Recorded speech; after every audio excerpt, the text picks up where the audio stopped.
Welcome, everybody. I have the very unique, dubious privilege of introducing our two candidates tonight. I introduce Ms. Salmon, Melissa Salmons, candidate number one.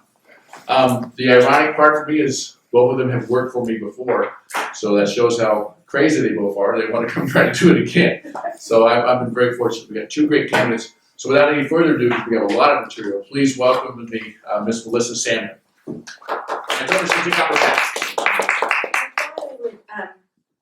If I were to be offered this position, I always like to present what would be my entry plan, and that's like what I would start doing as soon as I was hired, so we could hit the ground running when the staff got back and then when the students got back. So, did you see? I think you might have seen this. I have seen this. You've seen it. Do you want me Okay. to make you a couple copies? Because I can. No, I'm good. I just like people to kind of pass it around.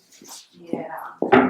So that gives you a sense of what I would plan to do to get everything up and running quickly, so we're ready for kids on day one.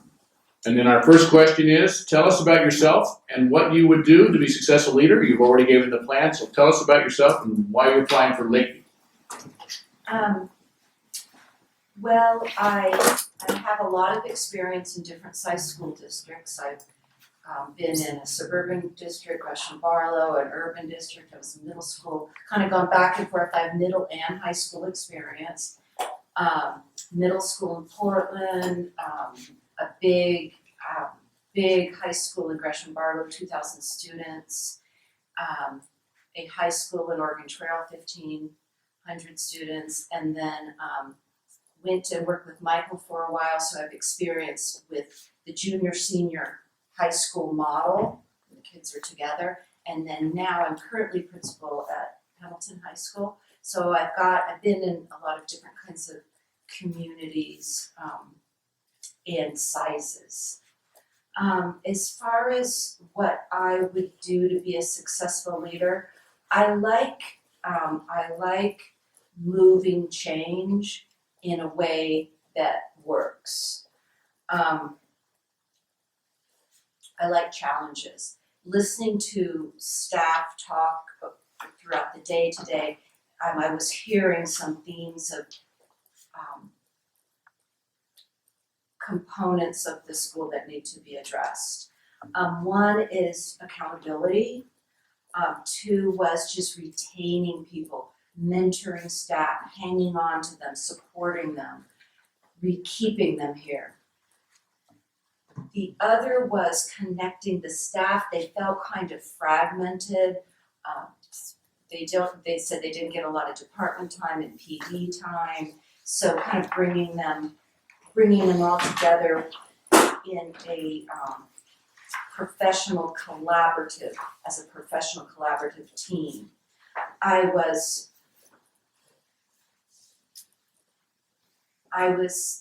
happy to hear that there's a dedicated 1 hour of professional development every week, but I also heard that there was mixed feelings on how well that was taken advantage of, and that's something that I've done really well in my previous schools, where that time it's very organized. It's that time, what we do during that time is driven by identified needs.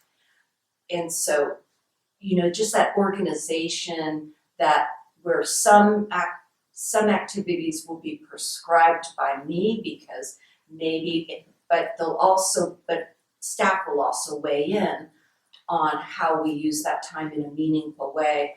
I want it to impact how we do teaching and learning on a daily basis.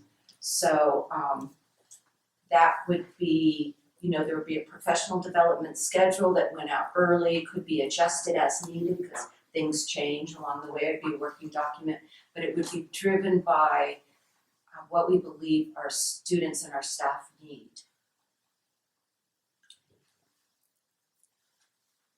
So what motivates you the most to do this principal's job, and why in Lakeview? Well, just listening to the challenges kind of make me interested. I also was kind of looking for a different place to live. I've never lived in Southern Oregon. I kind of like to learn about different parts of the world, different parts of the state. I like the small community. I like that you don't commute for 45 minutes, an hour. I've had, with the exception of Pendleton, I've had 45 minutes to an hour commutes. I love that. That's a really big quality of life thing for me, that you don't have to drive really far to the grocery store. It's safe, not a lot of traffic, it's quiet.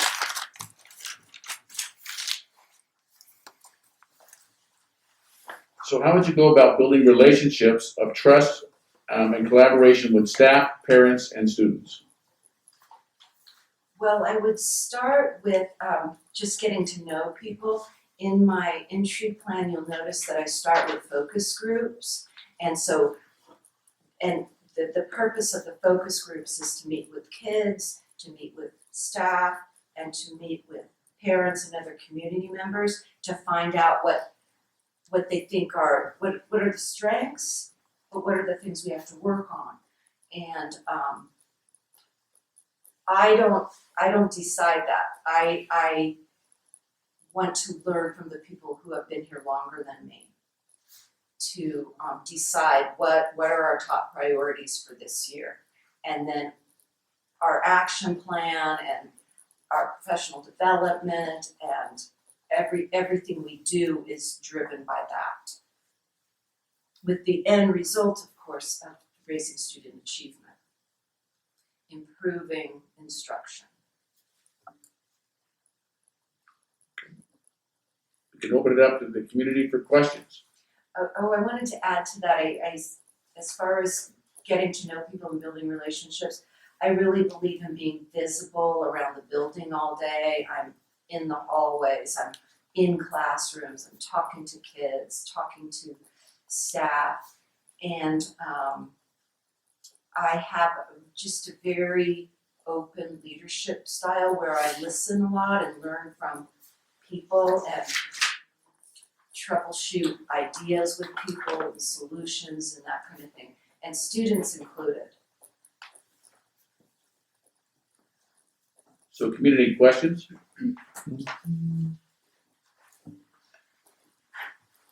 Go ahead, Kevin. COVID has had a major impact on student both mental health and academic achievement. What would you work on to address both of those issues going not only to next school year, but the following school years to address both of those issues? Yeah, that's a good question. I have background in trauma-informed schools and conscious discipline and teaching children of poverty. So that's all been exacerbated by COVID because we had students with challenges and poverty and mental health illness before that, but COVID's really exacerbated that. So I think that would be something that we would want to talk about in our focus groups and with staff and with parents and with kids. How can we support, what are ways we can build back that mental health and that confidence and that trust in the world? We need to have those conversations, and I think we should interweave it in our daily teaching, our daily relationships, just how we I don't want to say what's the word. It needs to be a really deliberate. I think it would have to be part of our action plan. It would have to be a really deliberate effort to help students recover and get their confidence back and their hope. I don't know how we would do that, but that's why we all talk together and share ideas and do some research and kind of land at what our strategies are going to be. Following up that question, so we have kids that sometimes disrupt classes and they don't do well and they cause some severe disruption educationally. When do you give up on a kid and how do you handle kids like that? Well, you never give up on a student. But what I believe in doing, if you're noticing a pattern of behavior that's either it's obviously disrupting the education of the child that's struggling, but it's also interrupting the education of their peers. I would bring the team meeting together, so all of, if there's a case manager, counselor, key teachers, parent, and the student themselves, and maybe start without the student, but just start talking about what's going on with this student and why there's this pattern of disruptive behavior. You've got to figure out the why before you can decide what to do. Punitive discipline doesn't really change behaviors. You have to go deeper than that and help the student understand why the student's struggling in that way and start troubleshooting ways to change the behavior and help the student. Sometimes you'll find that the disruption is in a particular class. Sometimes you'll find that it's a certain time of day. Maybe their medication is wearing off. Maybe it's a lot bred by instability and in the home and poverty and that kind of thing. And then we just need to find ways to nurture that kid to make up for what's missing at home. So when we bring a team together, we usually put together some sort of plan. These are some strategies we're gonna try. This is who's responsible for that. And then we'll come back in a couple weeks and kind of go, is this working? How is this going? Do we need to make some other tweaks? Counselors are always a really key. In fact, usually the counselor, if there's not a case manager, would actually run that meeting. Another thing that I think helps, and I'm really big on this too, but just having common expectations across classrooms and common ways of managing behavior. So our kids aren't spending time trying to figure out, what they're supposed to do when they get there and what materials they need. And I want their energy going into learning the content, not trying to figure out and know all the teacher's rules. We want to keep it, kids like routine, structure, they like predictability. Adults do too. They don't want to be surprised, like, oh, but Mrs. Or Mr. Bauer, that he lets us do that, and so, but you don't let us do that, and that's just confusing for students. So the more we can create routine, structure, and predictability, we can eliminate some of those kids that are frustrated because they don't know what to do. Good. Okay. I didn't know if someone else was going to ask a question first. You mentioned a little bit this in one of your opening comments: recruitment, retention of teachers. We are in a rural area. Recruitment and retention, has always been an issue. Mr. Carter has started a mentoring program for newer teachers. What role do you see as a principal at a high school, middle school in recruiting and retaining qualified teachers over, for a long period of time? I think the mentor program is both in Rainier and in Pendleton are teachers in their first year. They all get a teacher mentor, but also the principals work really closely with them too, and our departments take care of their own too. So I think it's really key to have somebody that they meet with regularly that's a peer, but also the principal who can go in. And I go to my probationary teachers' classrooms a lot more than my veterans, just because they need it more. But I'll have,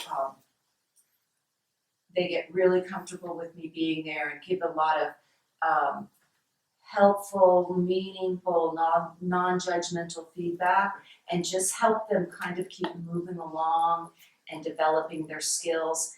And when they'll, a lot of rookie teachers really struggle with the classroom management piece. So really giving a lot of, hitting on that one hard for their first, because I know, and I know it's probably worse in Lakeview, but I think the research shows if they don't make it to the third year, then they're just, if they don't get supported in those first 3 years, we lose them. So it's really key to support them those first 3 years so they become strong and confident teachers and want to stay. They like their work. So how would you recruit and market Lakeview? Well, I would go to the job fairs at the universities that are graduating teachers, the teacher universe, so Western, Eastern, any of the universities and colleges that are graduating young teachers that can be mobile. They don't have their families, they generally don't have a spouse that's locked into a job somewhere, and I would really go after those young, talented kids that are coming out of school and sell them on. There's a lot of benefits with this district. Their PERS is paid. The cost of living is much lower than living in Portland or Eugene. We have a mentor program. We have really supportive administrative staff, supportive teachers, and just kind of reassure them that, yeah, they're coming to a remote area, but they can get away on the weekends, go meet their friends and wherever, and but just have a good, nurturing place to start their careers. Starting your career in Portland would not feel nurturing. So it's just so big and there's so much bureaucracy. So that's what I would do. Other questions? Go ahead. So, this is kind of going back to the mentoring, recruiting thing. Let's say, there's a high school student, maybe a junior or senior, who might be thinking about following a career in teaching. What would you do to encourage them to potentially come back to Lakeview after they're done getting their, 4-year degree, essentially, to convince them, hey, come on back home? Mm-hmm. Do you think there's a way to develop that pipeline to bring back young, talented students who grew up in the area, who know the school district? Mm-hmm. What's your, in Pendleton, we've got Eastern Oregon has a teacher prep program, so we get a lot of students that went to school in Pendleton, then went to Eastern, and they come back and they teach in Pendleton. A lot of them do. But I think one thing you got going for you is that a lot of kids would like to come back to be close to their family. So you've got that going. But I think you would do the same kind of sell that you do with students that are from Lakeview, and that is you're going to have mentors, you're going to have support, you're going to have good benefits. They kind of, it's a known entity. They lived here, so they know if they like it or not. Parents, any questions over there, students? I do. When you began, you talked about some of the places you've been, and in the last one you mentioned you were the principal. What were your job titles at some of those previous ones, if you don't mind? My job in Gresham Barlow, I was the curriculum assistant principal, and then I went to Hosford Middle School. I speak Spanish, so that kind of gave me a leg up getting that job because they had a Spanish immersion program, and I started a Mandarin immersion program there, and that was a middle school. And then I went to Sandy High School as a curriculum assistant principal, and then I went to Rainier Junior Senior High School as a co-principal. And then I'm currently a principal at Pendleton. What would you say your favorite and least favorite things are about being a principal? My least favorite is having the people above me micromanage me. And that's kind of one of my attractions to here, because I know Michael's not gonna micromanage me. He's gonna have high expectations, but he's not gonna tell me how to get there. So, I'm a collaborative leader, so I like to work with my staff to make decisions. And if I'm just getting directives from the superintendent, I can't do that. Because maybe me and my staff want to do it one way. This is what we believe is best for students. If the leadership above me says, no, you guys aren't going to do it that way, what's the point of having collaborative leadership? Because it just becomes sort of a messenger for the directives. And I really like the staff weighing in on how we're going to do things, because then they have buy-in, and then they are more bought into getting where we need to go the way we all decided we're going to get there. And you said, so least favorite? Yeah, everything else I just love about being a principal. I love my job being a principal.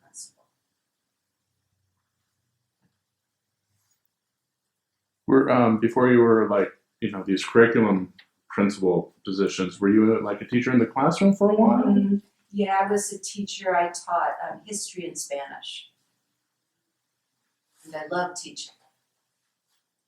I just got to this point where I wanted to have more broader impact on the entire school community. So that's why I decided to be a principal.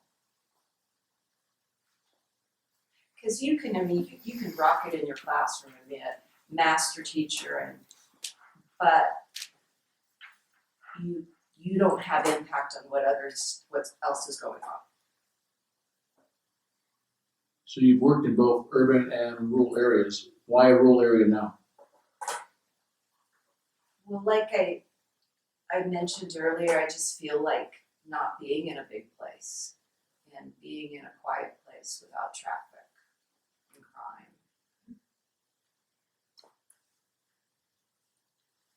crime. Other question? Go ahead. What do you? Oh, sorry. Didn't you had? I'll go ahead. You go ahead, Kevin. Okay. What do you find more difficult, being a principal in a more rural location, say Pendleton, where you might not have the resources of, say, Gresham Barlow, Portland, and another rural area is Rainier, or being a principal in a more urban area where you maybe have resources to address students' needs and issues and stuff like that?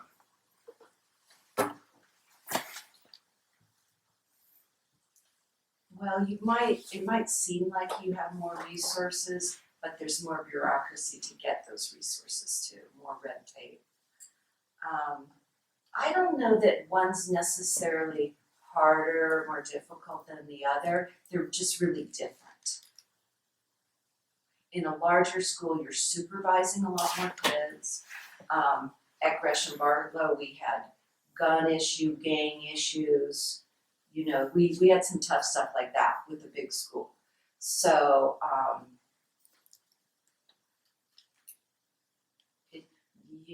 don't know that one's harder than the other. Harder in a rural district, you're right, is the retention and stretching your resources so that they're thin, and that's hard. Scott, any question? Yeah. So with that, you were kind of talking about how you like to have your staff kind of come together and help you make decisions and stuff like that, and then possibly not being micromanaged from the top down. So with that, if you have conflict somewhere in between all of this stuff, how do you manage that conflict between maybe you and the superintendent or you and the staff? Mm-hmm. What is your conflict management stuff? Mm-hmm. And keeping in mind, working with all my superintendents, I always do what they ask me to do. I'm a good worker in that way. But most of my superintendents have been with, like Michael, when they give me kind of some wiggle room to work with my staff. In terms of conflict, sometimes can you describe what kind of conflict that would be? Just say you have, not so much kid related, but say within your staff members, you have a conflict between your staff member and say you, and vice versa, because you don't always get along with each other. Because I know that in my business that I'm in, I don't get along with everybody every day. And it's how you come together to curb that conflict that you may have. If it's an argument, if it's something that you disagree with, that's what I'm looking for. That has, I usually keep my composure in situations when another staff member's upset about something, so it never becomes an argument of sorts. I keep it a civil conversation, and I listen, and so at least people feel listened to. A lot of times that's all they really want. They don't necessarily need you to, in the end, totally agree with you or with them, but they want to make sure you understand their position. And a lot of times you can kind of convince them that what I'm thinking is best and what they're thinking is best isn't really that far off. And you always, and you do this when you have an angry parent mad at some discipline issue too, you always hunker down on what is really best for our kids. You know, you always keep coming back there. Do you want us to ignore that little Billy cussed out the math teacher? Do you really think that's a good idea? No, that would be a disservice to him. We need to work with him, work on his behavior, hold him accountable, and no parent will argue with that. They want their kids to grow up to be successful, respectful people. So no parent's would ever say to me, no, you just ignore that, you know. They understand that we're just trying to do, you know, discipline comes from the word disciple, which means to teach and to learn. So discipline is about teaching. Punitive, I'm going off on a rabbit hole kind of, but punitive discipline doesn't really impact behavior. Got about 2 minutes left before we have to switch, so any other final questions? Students, you guys got any questions? No? Anyone else? One about Lakeview. We talked about it being a small town, very rural, but it's also very remote. You know, at least Pendleton, I don't know how far Pendleton is from the Grand, but. Yeah, the Grand's about an hour away. Portland's about more than 3 hours away. We're a little farther from. Yeah, but then Pendleton isn't as remote as Lakeview. Yeah. How do you feel about the remoteness? I think I might like it. Because I can always, if I want to fly to Portland to see my family, I can always go, you know, get on a plane and go for a weekend. I don't really have time for my family during the week anyway, because I work a lot and focused on my work. My boys are, my son Aubrey, they're kind of off on their own. They don't need me a lot right now. But I still try to see him pretty regularly. But Aubrey graduated from OSU and he's working at Buckeye Lumber. And Kieran is studying mechanical engineering at OSU and he's got one more semester. But they're both pretty independent. You know, I need to kind of nudge them to, like I had to set up our Mother's Day event. You know, because I'm like, okay, they probably forgot and we need to get this organized. But that's okay. They love me, they just don't always remember those kinds of things. Yeah, they're boys. That's what daughters are for. Exactly. Well, Ms. Hammond, we thank you so much for applying to Lakeview and appreciate your time tonight. And Chris is gonna take you over to the next room, we'll switch you over, so thank you.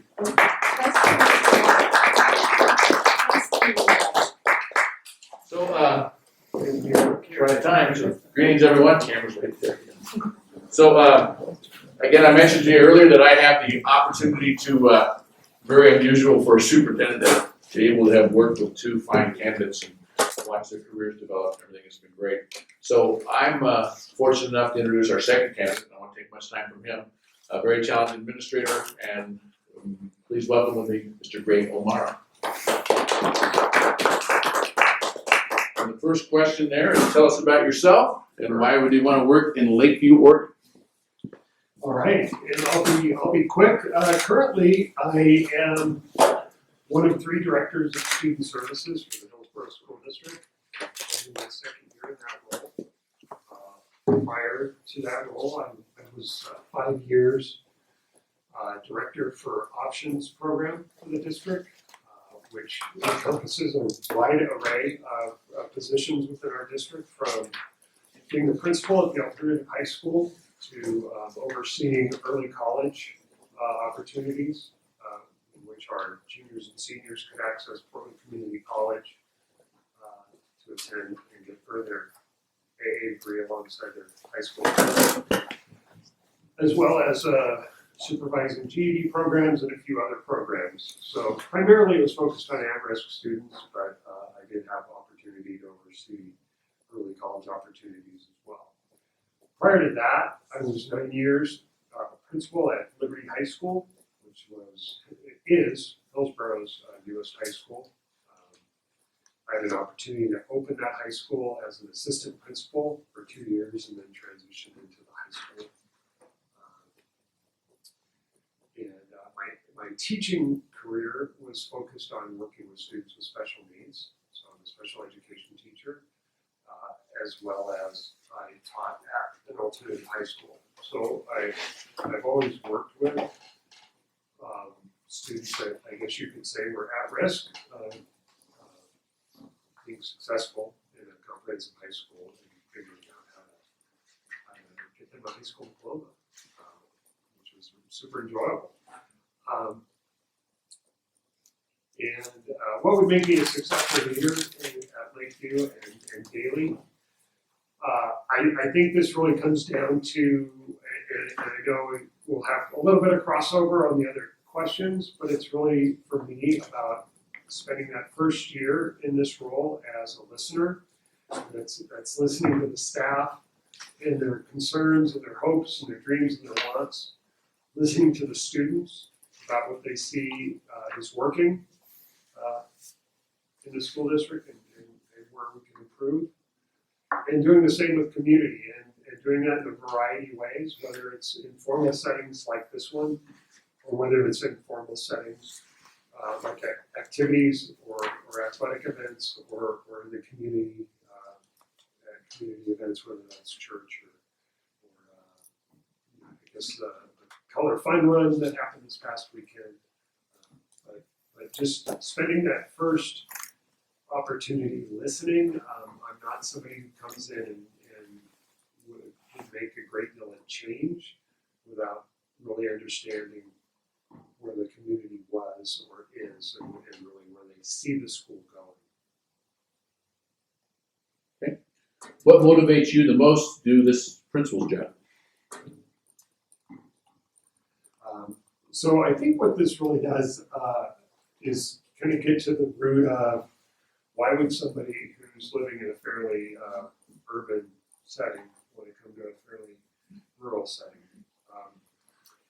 And I have 2 children. My son graduated last year. He's currently attending the University of Oregon, and my daughter is a senior this year and will be going to the University of Oregon as well. 2 dogs, I guess. That makes a good relationship, right? One's male, one's female.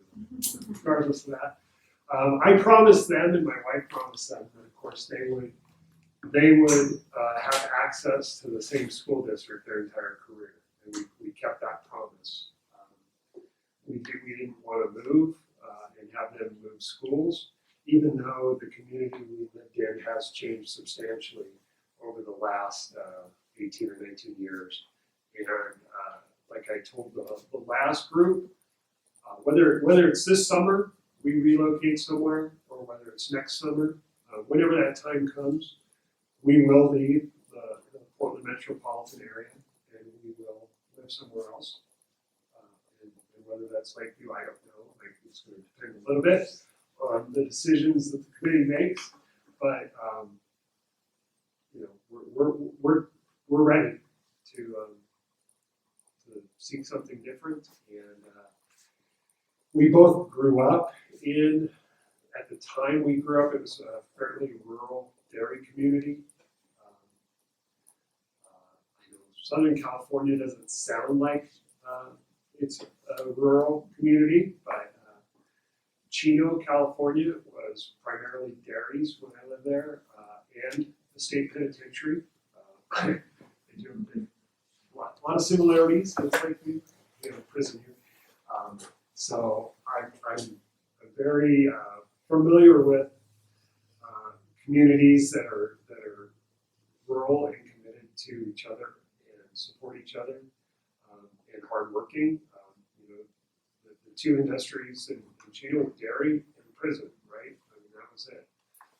It's substantially changed now, but that's what it was when I grew up there. And I grew up on a little 5-acre horse ranch. My father was a banker, but his passion was quarter horses, and so my oldest sister showed quarter horses, and he raced a few of them on occasion because he didn't know where to throw his money apparently. So he threw it and spent it on horse racing. Anyway, so I'm familiar with the community, but it has been a long time since I've lived in a rural community. As a new principal, how would you go about building relationships of trust and collaboration with staff, parents, and students?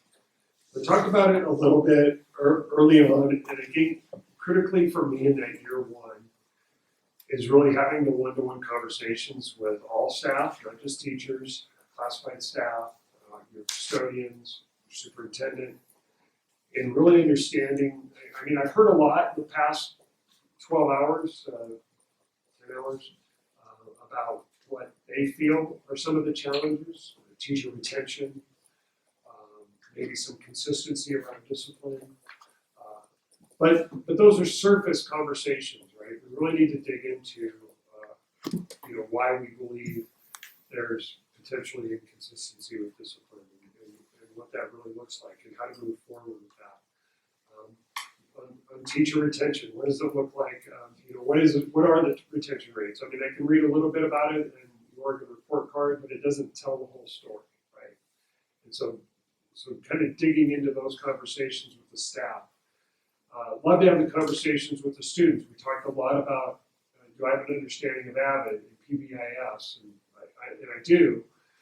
Liberty was an AVID school. We were really the third high school to bring it on.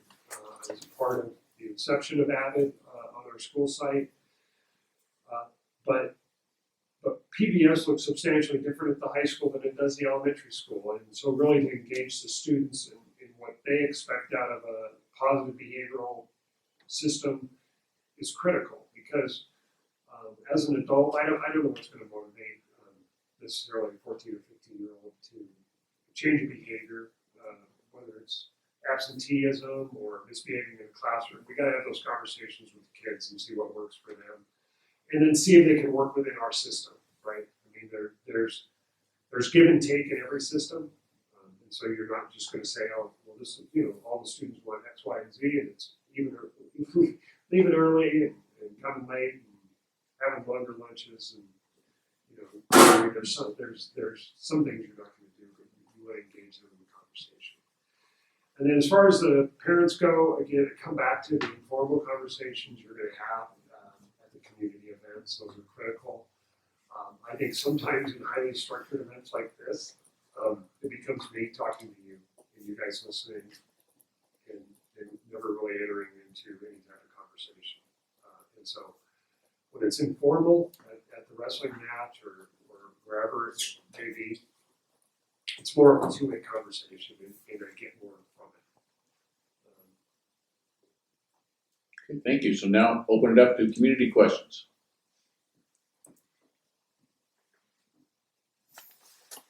Go ahead. Well, no one else wants to go first, I guess I'll go first again.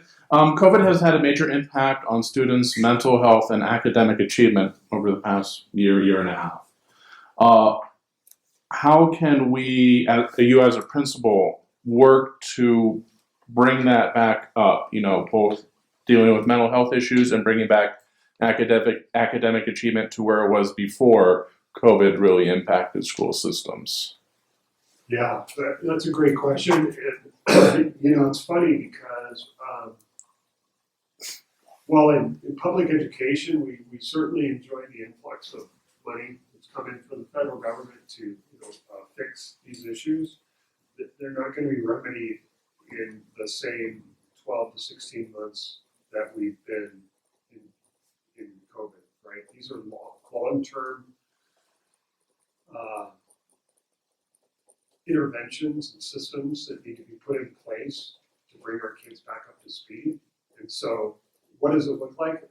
Again, there's two parts of your question. You talk about academics and you talk about the social emotional needs. And I think there's a unique opportunity that districts could grab, and we have a health facility here, and partnering with them potentially to support our kids with their social emotional needs. Like, what resources do they have, right?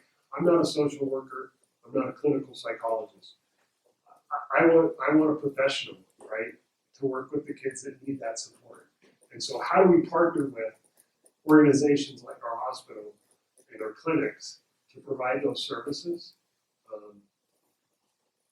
Either contracted, whatever they look like, or traded services. We trade space, so they have space to work here, and then our community, who maybe can't always access the hospital, can access it here, right? How do we open up our facility potentially to become more of a community center, if that would work? And then the academic portion is really, that's such a hard question, because that's taking every student and seeing where they're at. Conversely, we say we say as a blanket that students have fallen behind, and yet we know that there are some students that have really flourished in that setting, because it's taken away all the social stress of interacting in the classroom. And I'm not saying that there's good stress and there's bad stress. There's benefits to making people uncomfortable so they can grow. However, there are some students that becomes such a barrier that they have been better off now than they ever have been. And then how do we gradually bring them back into our system? And so again, it's an opportunity that we could grab hold of in, I'm not a cliche guy, but in a hybrid setting where quite a bit of their learning is happening online, so they don't have to have that social interaction that have made them more successful, and still integrate them, because we know typically to be successful in society, they need to learn how to function within their community, right? And their community is the school for right now. And then eventually it's going to be the community at large, right? So they need to know how to do that, but if they've been successful academically, to just throw that blanket over and say that all kids have suffered academically is not the right approach either. And you guys have been fortunate in that you generally, even though you mask up, you've been in person. So the hope would be, once it's all said and done, and I don't think you're going to get accurate data necessarily from the limited testing that's going to be done at the state level, because it's not very robust. In the course of high school level, it's only the junior year, whereas at least at Daily, it's 7th and 8th grade. So you might have better data at the 7th and 8th grade level than you're potentially going to have at the high school level, and that's going to become anecdotal data from your teachers, and you really need to engage them early, I mean, starting now, right? Getting that anecdotal data and that quantitative data, so when you roll into next year, you're ready to go. But you should be a little bit better off than 90% of the state. I mean, our kids, especially at the high school, have only been back 2 days a week since mid-April. Other questions? Howell, do you have one? I'm writing for a second. I'm sorry. I guess I'll ask you the same question I asked the prior candidate is conflict, managing conflict between maybe you and your staff, or, if there's something that you don't like that's coming maybe down from the superintendent and there might be a little bit of conflict there. What is your conflict management style? Well, my thought is that there's so many different structures that I've worked under, right? So there's when you have in a setting like this direct access to the superintendent, you can have those conversations, hopefully, honestly, one-on-one. When there's multiple layers, which is what I'm used to, they become a little watered down, right? And it's hard to get movement. I mean, it's hard enough, if you use the ship analogy in public education, to turn this ship around in any the speed in which it may need to be changed. And I mean, remarkably, I guess what I would say is nationally that has been the understanding that it's very difficult to turn education around in one direction or another. And yet we all did it nationally when COVID. We all got computers in students' hands. We all kind of muddled through and figured out how to do remote learning. And all of our kids generally became remote learners. And yes, there was a lot of problems, but we figured it out pretty darn fast, right? And so if we're able to do that, we're able to do a lot of things quickly. And so how do we have it? We have to have open and honest dialogue. And if the staff feel threatened by me and are unwilling to have that, then this isn't the right place for me, right? Because I appreciate open and honest feedback. I would prefer it, like most, in a one-on-one setting behind a closed door. Where I don't prefer it, but where it happens sometimes, is in a staff meeting, right? And you can get blindsided on that, and we deal with it. But I believe we can get more done when we have that open, honest relationship. And you coming in and saying, "Hey, Greg, you said this, but I don't really believe what you said. Can you tell me more about it? Because maybe I heard you wrong, but I'm not buying this for a minute, like whatever it is." And if we can have that conversation, then maybe I can circle back, because maybe the whole staff heard it that way, and that wasn't my intention. So,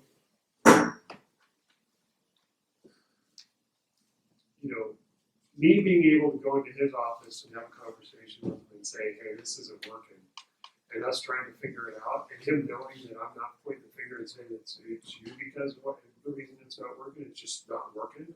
And you coming to me and saying, "Hey, this isn't working, what are we gonna do?"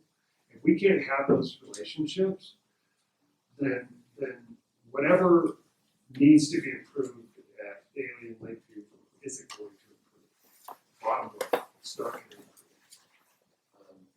And I will tell you, there are many days, just like our kids and our staff, that you're gonna take a look at me and say, "Hey, he looks like he's having a pretty bad day," for whatever reason. And we're gonna work through it, right?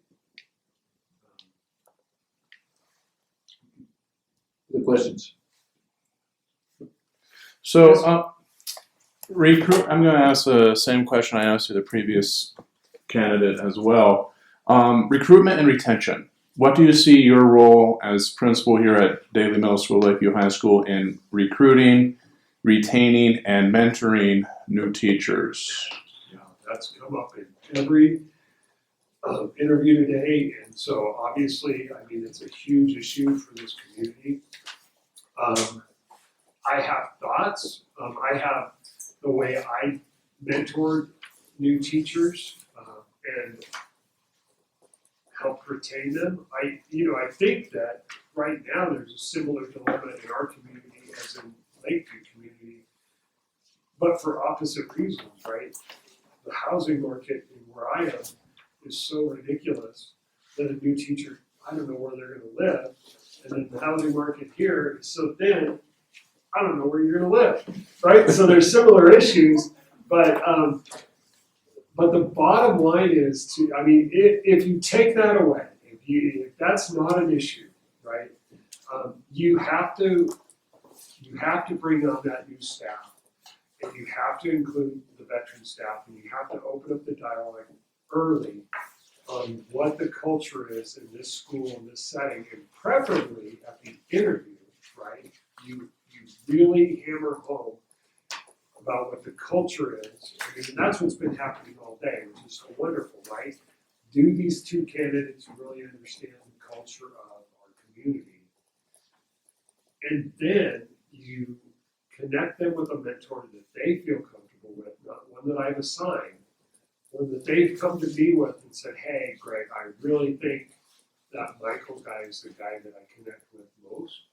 And then I go and I track down Michael and say, hey, you know what? Schellenberger. What? Your first name? Scott. John. So John's a new staff member, and I connect those two up, and then John can have these open conversations with Michael about where John's struggling, right? But if I just assign a random person to him, John may never go to that mentor teacher because it's not somebody you connect with at any level. So why am I going to go bother and talk to him about how to be supported, right? And you have to do that beyond your work. And you have to get into the classroom and show that you care and support them, right? And your veteran teachers may go, hey, why did Greg never come into my classroom? Well, that's probably not true, but it may feel that way because I'm trying to figure out how we can retain teachers, right? And then the big question, one that I can't answer, that guy gets to answer, is how do you start connecting with colleges and universities to bring satellite programs somehow in, so to where this community can start to get student teachers, because that's one of the easier ways to retain teachers, to have them in the building to do their student teaching. And my understanding is it doesn't happen very often. Other questions? So if we have a student that is disruptive, taking away the opportunity for other people to learn, and just not working well, what do you do? When do you give up on that student? So I never give up on that student. We're going to have a conversation about what's going on in that classroom and see how we can get that student back into the classroom and on the right track. And it may be a conversation with the teacher, the student, the parent, and myself, or the VP. But to say that you're hiring me to not give up on kids, right? You're hiring the principal to not give up on kids. And this is what I told the school board at the last interview. If we have 100 seniors graduating at Lakeview, and the community, and I say I want 100% of them to graduate, and the community says that's a pretty lofty goal, Greg, 100%. How about 95%? That seems like a little more doable. I'm going to ask, I want you guys to tell me which 5 kids you don't want to graduate. You point them out to me so I can have that conversation with those parents and tell them that, hey, our goal is 95%. And so I've given up on these 5 because they're my hardest 5. My goal is always 100%, guys. They come in as, and I said, you guys have a unique opportunity. They come in as 7th graders, generally in the same building. So you generally have these guys for 6 years. And every 7th grader that comes in my opinion, needs to walk across the stage their senior year. Maybe sometimes their senior plus year, maybe their junior plus year. Maybe they graduate early, maybe they graduate a little bit late, but the goal should always be 100%. And the principal always, whoever it is, regardless of who you hire, should be the person that says, I don't give up on kids. I mean, and that's my general philosophy. And there's a lot of ways to get there. I've seen, trust me, in Alted and early college, and I had teachers in Washington County Jail, and I have teachers at pre-adjudicated youth facilities. I have seen us get to the end in a lot of different ways.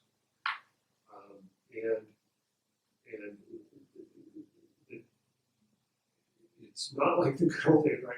The teacher believes that there's one way, and they need to go through 7 periods a day, 4 years, and then get their diploma.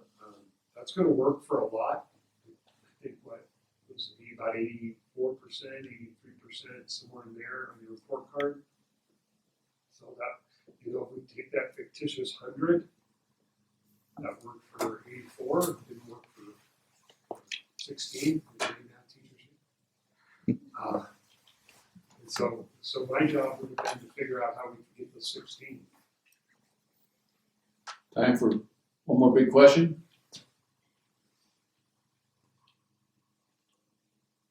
Yes, awesome. So in terms of the student base itself, how would you get along with people or interact? How do I get along with kids? Yeah. Yeah, I think that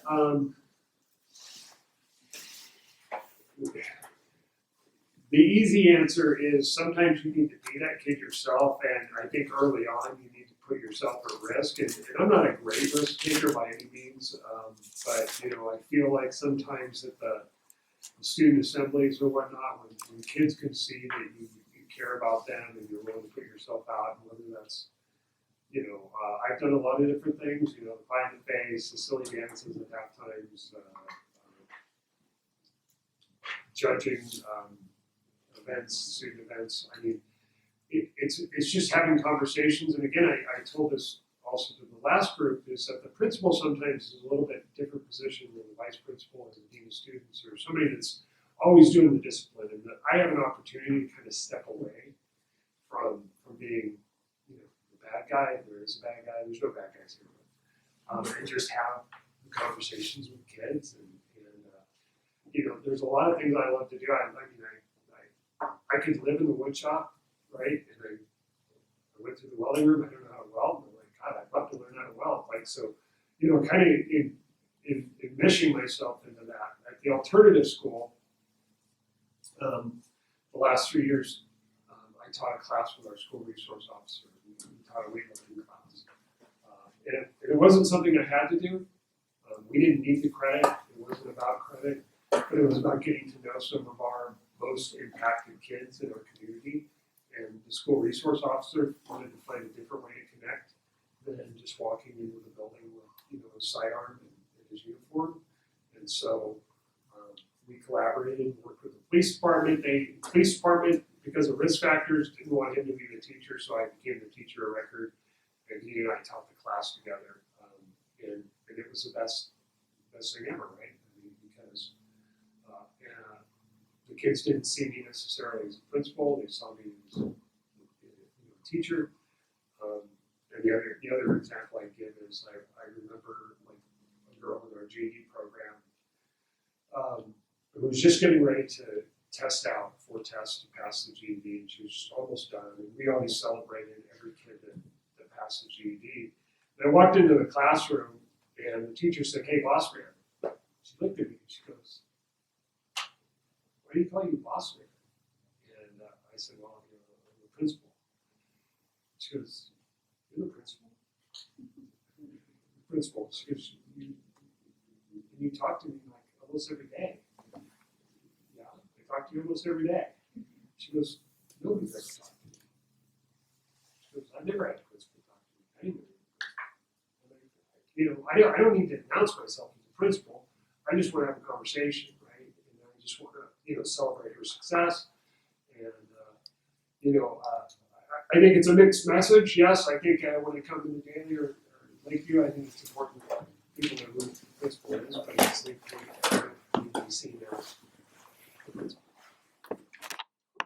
Thank you so much, appreciate it, Mr. Romero, great for coming out and interviewing with us, and thank you for making time. Thank you.